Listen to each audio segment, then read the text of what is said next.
বিশ্ব প্রযুক্তি খাতে নতুন এক শক্তির লড়াই শুরু হতে যাচ্ছে। যুক্তরাষ্ট্রের প্রযুক্তি কোম্পানিগুলোর উপর দীর্ঘদিনের নির্ভরতা কমিয়ে নিজেদের প্রযুক্তিগত সক্ষমতা গড়ে তুলতে বড় পদক্ষেপ নিতে যাচ্ছে ইউরোপীয় ইউনিয়ন বা ইইউ। নতুন একটি কৌশলগত পরিকল্পনার আওতায় ইইউ চায় ক্লাউড কম্পিউটিং, কৃত্রিম বুদ্ধিমত্তা বা এআই এবং সেমিকন্ডাক্টরের চিপের মতো গুরুত্বপূর্ণ খাতে ইউরোপীয় বিকল্প তৈরি করতে। বর্তমানে ইউরোপের ক্লাউড বাজারের প্রায় 70% নিয়ন্ত্রণ করছে মার্কিন কোম্পানিগুলো। ফলে রাজনৈতিক উত্তেজনা তৈরি হলে ইউরোপের গুরুত্বপূর্ণ ডিজিটাল অবকাঠামো বিদেশি সিদ্ধান্তের উপরে নির্ভরশীল হয়ে পড়তে পারে। এমন আশঙ্কা থেকেই এই উদ্যোগ।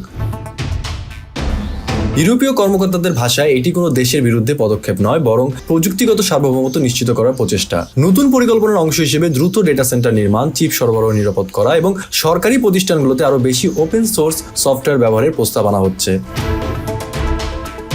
এছাড়া সদস্য রাষ্ট্রগুলোকে ক্লাউড ও এআই খাতে সার্বভৌমত্ব ঝুঁকি মূল্যায়ন করতে বলা হবে, যাতে বিদেশি নির্ভরতার মাত্রা বোঝা যায় এবং স্থানীয় বিকল্প খুঁজে বের করা সম্ভব হয়।